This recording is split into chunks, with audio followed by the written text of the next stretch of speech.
It was a Lenten morning, sometime in the 1940s or 50s. The friary records don't give us the exact year. A man had traveled to San Giovanni Rotondo to confess to Padre Pio. He was well dressed, well regarded, the kind of man whose faith was not in question. He had made the journey because he wanted his Lenten confession to be thorough. He knelt in the box. He listed his penances: no meat since Ash Wednesday, no wine, no dessert. A rosary every day. He spoke with evident sincerity. He was offering these things to God. Padre Pio listened in silence. When the man had finished, Padre Pio asked one question. He said, "And what sacrifice have you offered with your tongue?" The man paused. He had not prepared for that question. His tongue was not a Lenten discipline. His tongue was just the way he talked. Padre Pio did not explain the question. He waited. "My name is Raymond. I spent 35 years teaching Catholic theology at a high school in Covington, Kentucky. I have read Padre Pio's letters, not the curated devotional selections, the full epistolario, and I have been in deep study of Father Chad Ripperger's work on spiritual warfare for the better part of 8 years now. What I want to tell you tonight is the kind of thing that does not appear in most Lenten reflections, not because it is obscure, because it is too uncomfortable to say directly to a room full of people who came to be encouraged. But Padre Pio was not in the encouragement business. He was in the accuracy business. And the question he asked that man in the confessional has a doctrinal foundation that is 1400 years old, a scriptural foundation that is 2700 years old, and a spiritual mechanism that, once you understand it, will change how you understand what is happening when you fast. Stay with me. This matters more than you may realize. I want to begin where Padre Pio began, not with the tongue, with a text from the prophet Isaiah that most Catholics have heard read aloud at Mass without understanding that it is not a poem, it is a verdict. Isaiah 58 verses 3 through 7. The people of Israel are speaking to God. They are fasting, formally, officially, with the full observance of the prescribed rite, and they are complaining that God is not noticing. They say, "Why do we fast, but you do not see? Why humble ourselves, but you do not notice?" God answers directly. He says, "Look, you serve your own interest on your fast day and oppress all your workers. Look, you fast only to quarrel and to fight and to strike with a wicked fist." He continues, "Such fasting as you do today will not make your voice heard on high." Read that once more, slowly. "Such fasting as you do today will not make your voice heard on high." God is not saying their fast was invalid because they ate something wrong. He is saying their fast was rejected because of what was happening with their mouths. Quarrel and fight. Those are speech acts. The fast of the body was perfectly intact. The violation was verbal. The speech and the strife, the contention, the words, cancelled the fast at the level of God's reception of it. This is not a pastoral suggestion. It is the word of God addressed to people who were fasting correctly by the external measure and failing catastrophically by the interior one. And it is the doctrinal foundation for the question Padre Pio asked in that confessional. What sacrifice have you offered with your tongue? He was not inventing a category. He was applying the most ancient category in the Hebrew prophetic tradition to a man who had listed his bodily penances without once considering that God, in the 58th chapter of Isaiah, had explicitly told Israel that those penances could be voided by what came out of the mouth.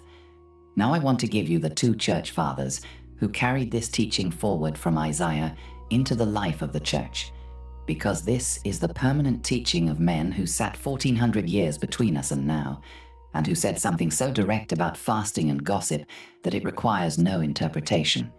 St. John Chrysostom, 4th century.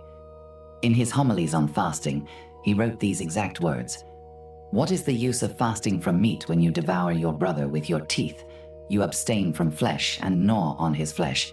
You keep your body from food and feed it on the bones of his reputation." Stop on that sentence, "feed it on the bones of his reputation." Chrysostom is not speaking metaphorically about being unkind. He is describing a specific act. You take the good name of a person who is not present and you consume it. The physical mouth does not take the food it was fasting from, but it takes something else, something the person who is absent cannot defend against, and it feeds on that. The fast is not empty in that moment. It is occupied, by something else. Saint Basil the Great, also 4th century, in his first homily on fasting, "Do not let your fasting turn against your neighbor. If you fast from bread while feasting on slander, your fast is worthless. God does not accept the fast of the mouth that opens to destroy, the fast of the mouth that opens to destroy." Basil is drawing the same line Chrysostom draws. There are two kinds of fasting that concern God: the fasting of the stomach, which can be observed perfectly and still rejected, and the fasting of the mouth, which most Catholics who fast during Lent have never been asked about. St. Leo the Great, 5th century, in his 42nd Sermon on Lent, made the hierarchy explicit. He said, "The fast of the tongue is more pleasing to God than the fast of the stomach." More pleasing, not equivalent, more pleasing. Leo was not diminishing bodily penance. He was identifying where God places the higher value between the two. 1400 years before Padre Pio asked that question in the confessional, the Church's great teachers had already answered it. Now here is something I have to say about myself that I have not said publicly before. I spent 35 years teaching the fast of the stomach, Lenten abstinence, the days of fast and abstinence, the spiritual purpose of bodily penance. I taught this well. I believed it. I never once taught the fast of the tongue. Not because I didn't know Chrysostom's text, I knew it. I had it on a shelf, it simply never rose to the level of a lesson. And I wonder now how many people sat in my classroom in March every year, prepared their Lenten bodily penances with genuine devotion, and then went to Friday lunch and talked about their colleagues, their neighbors, their relatives, without anyone ever putting these two things in the same sentence. Isaiah 58 was not poetry. It was a lesson I never taught. Now I want to bring in James chapter 3, because what Chrysostom and Basil describe in pastoral terms, James describes in eschatological ones. James 3, verses 5 through 6. The tongue is a small member, yet it boasts of great exploits. How great a forest is set ablaze by a small fire, and the tongue is a fire. The tongue is placed among our members as a world of iniquity. It stains the whole body, sets on fire the cycle of nature, and is itself set on fire by hell. Set on fire by hell. The Greek is Gehenna, the same word Jesus uses for the place of final punishment. James is not warning about rudeness. He is saying the tongue is specifically ignited by the demonic. The fire in the tongue, when it destroys a person's reputation in their absence, is not a neutral fire. It has a source, and James names the source Gehenna. Dr. Chad Ripperger has taught publicly that the tongue is the primary external instrument of demonic communication in the social world, not a secondary one, the primary one. When the demonic operates in the social and relational sphere, in families, in parishes, in communities, it moves primarily through speech, through the report about someone that is just true enough to sound credible, through the concern that is genuine enough to seem like prayer, but that carries damaging information about the neighbor into a room where it had no place being. The enemy does not need a violent act to destroy a family or a community. He needs a sentence. And Ripperger teaches something that stopped me when I first encountered it. During periods of fasting, the soul is at a heightened state of sensitivity. It has been deliberately opened. The fast weakens the grip of the body on the soul's attention and creates conditions in which the supernatural is more accessible, both the grace being sought and, if the moral conditions are wrong, the opposite. A soul that has fasted the body while making gossip its social currency during Lent has not merely committed sins of speech, it has committed those sins with an amplified instrument. The fast was real, the heightening was real, and the speech was real. And those three things together create a condition the Church Fathers named, and Ripperger has articulated in the language of spiritual mechanism. The fast became a megaphone, not a barrier, not protection, a megaphone for the enemy. Padre Pio understood this. You can see it in the directness of his question. He did not ask about general charity. He asked about the tongue specifically, because the tongue, during Lent, is the operative instrument. Now I want to bring in the legal structure, because the question of gossip carries a specific moral weight that most Catholics have never heard explained.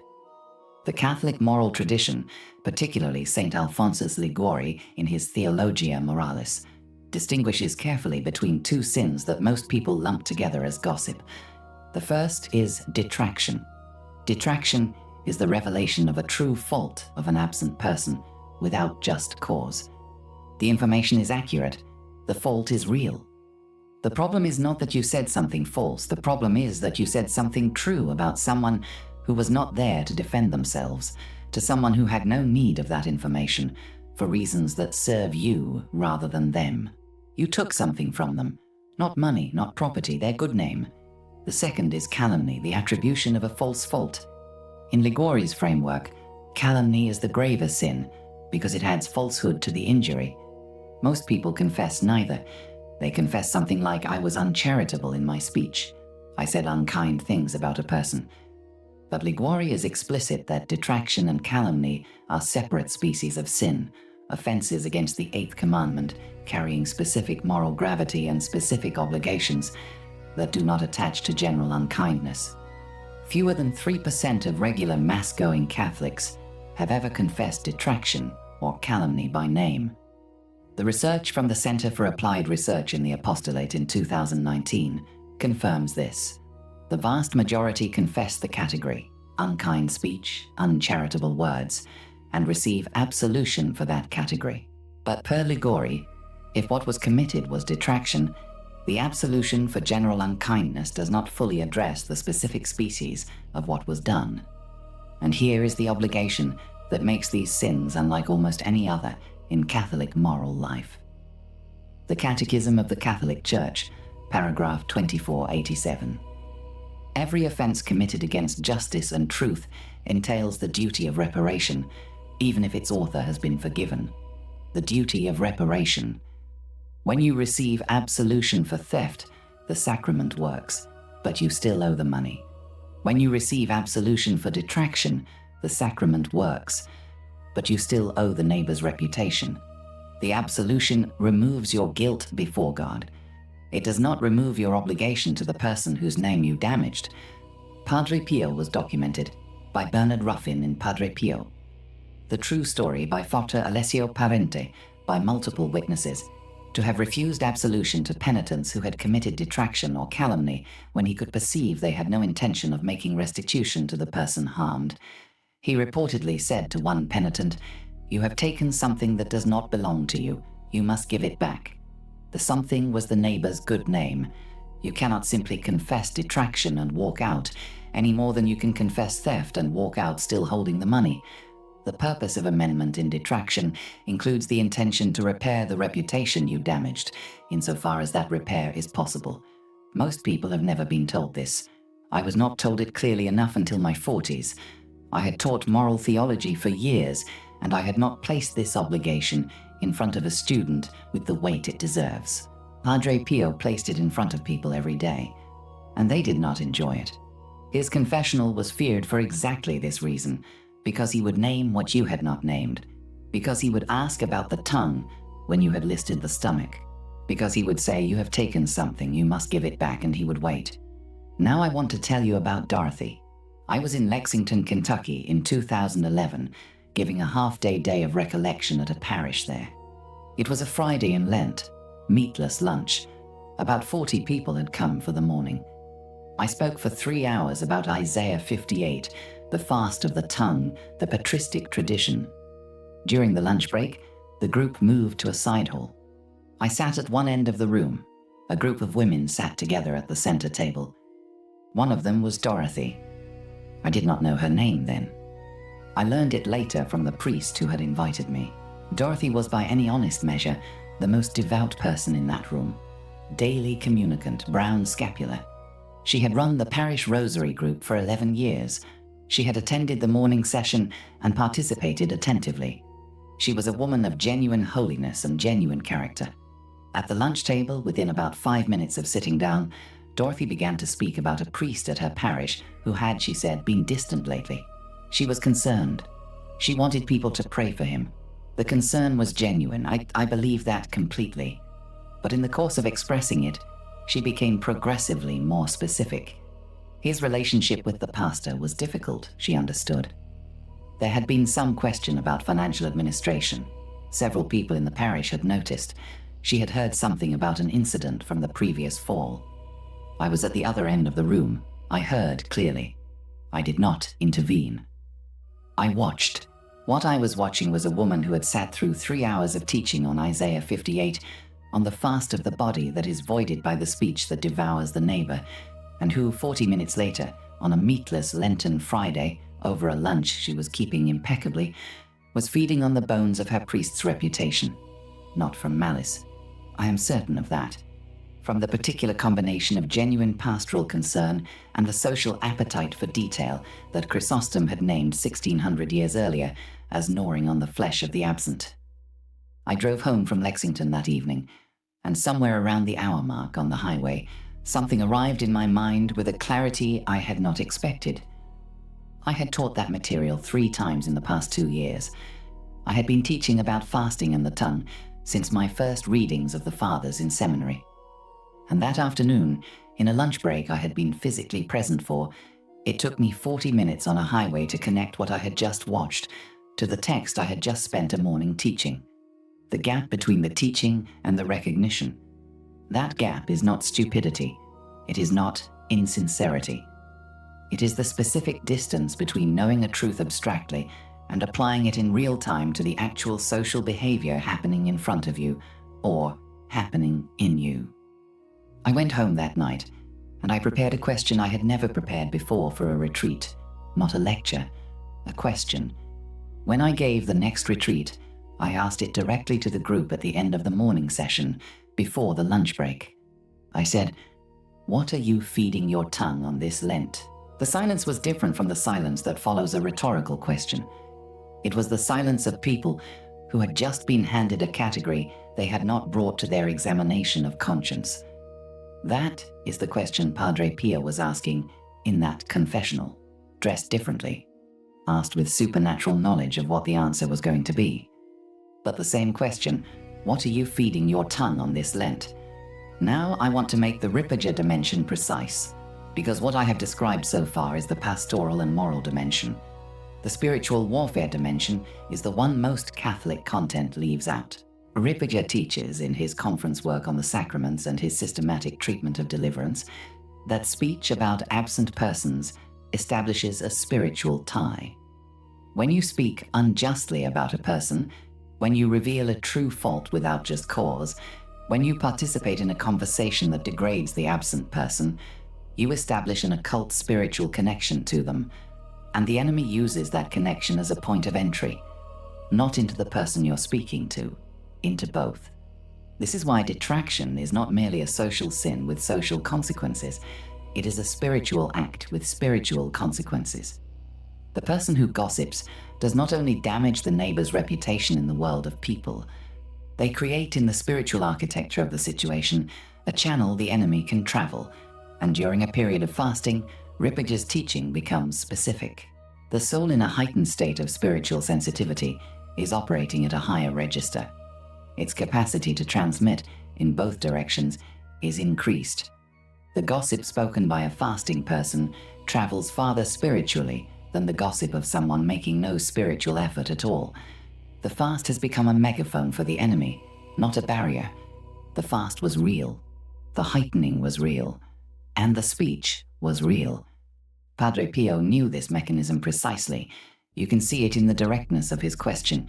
Multiple witnesses, Ruffin's biography, the diary of Fra Agostino Daniele, the testimony compiled by Fra Alessio Parente, document that Padre Pio had a specific practice during Lenten confessions.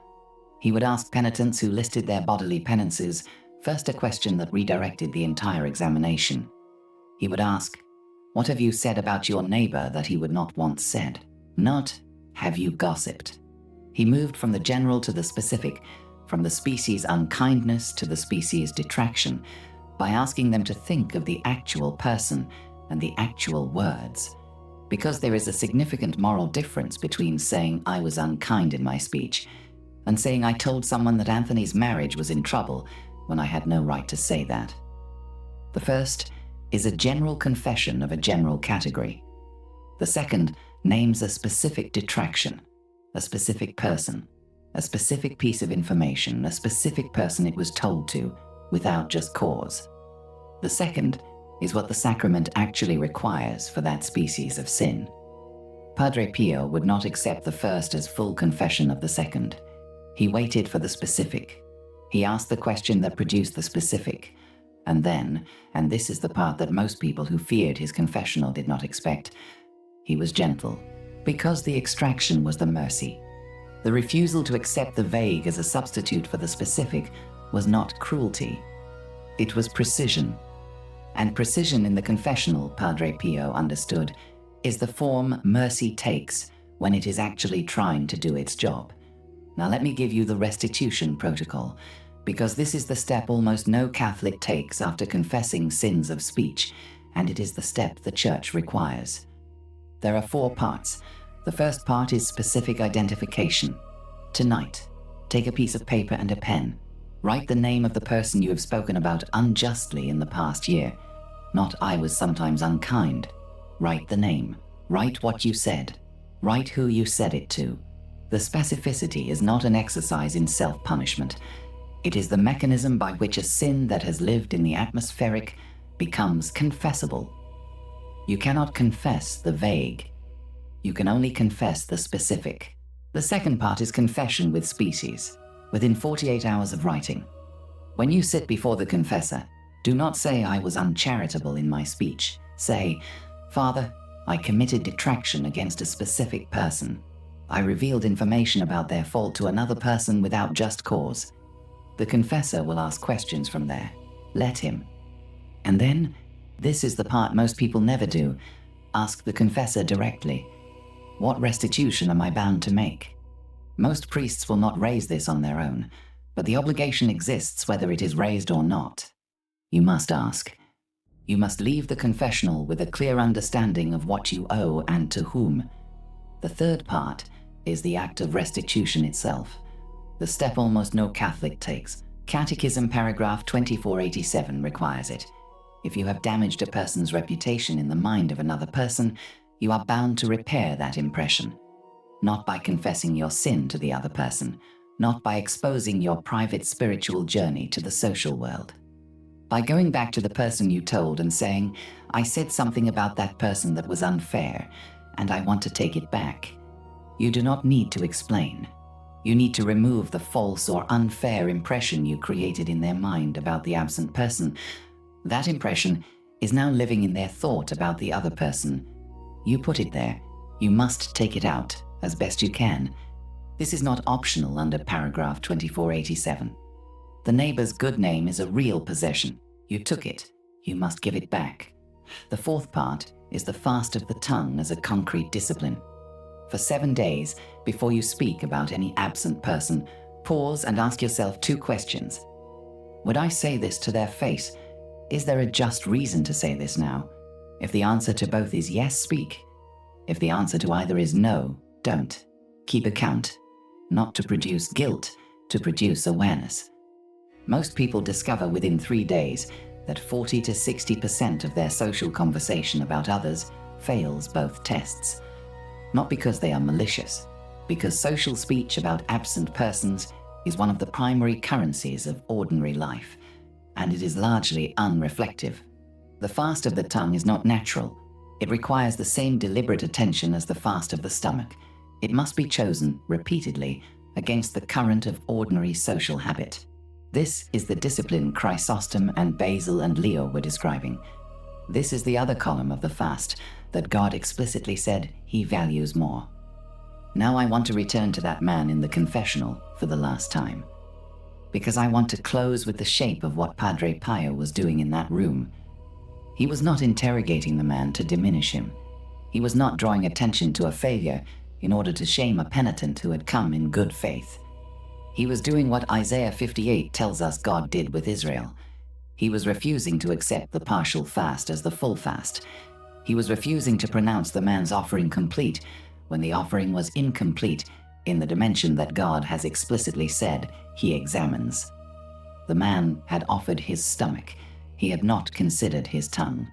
Padre Pio waited in silence, not to torment him, because the silence itself was the recognition, the moment in which the man had to hold the question without the relief of an easy answer. The fast of the tongue is not a comfortable category. It does not fit neatly into a Lenten calendar. It requires the kind of self-examination that is far harder than going without meat on Fridays.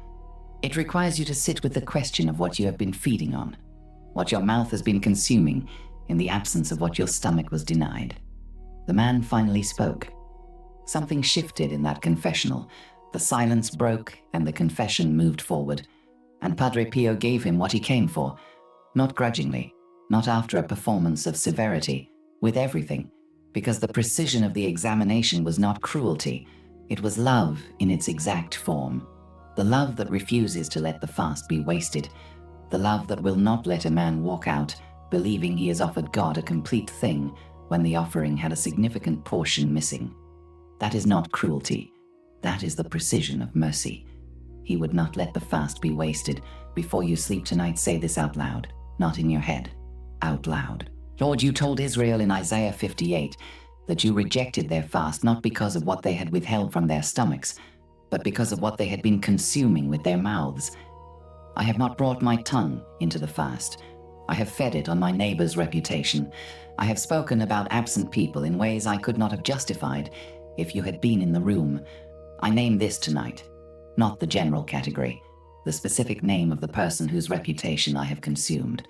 I am asking you for the fast of the tongue, not as an additional penance, as the penance you have said, through Chrysostom and Basil and Leo, you value more. Write the name on a piece of paper before you close your eyes. Schedule the confession within 48 hours. Tell the confessor the species. Ask about restitution. Leave with the obligation identified and the intention to fulfill it. Padre Pio asked one question in that confessional during Lent. He asked it because Isaiah 58 had already told him what God looks at when a fast is brought to him. Not only the stomach, the tongue. The stomach fast and the tongue fast are the two columns of the offering. God has told us he examines both. Padre Pio sat in that confessional for 47 years examining both. The man who came that Lenten morning with his list of penances had brought one column. Padre Pio waited for the other. That is what it looks like when the mercy is real enough to wait for the whole offering. Take this with you tonight. God bless you and stay vigilant.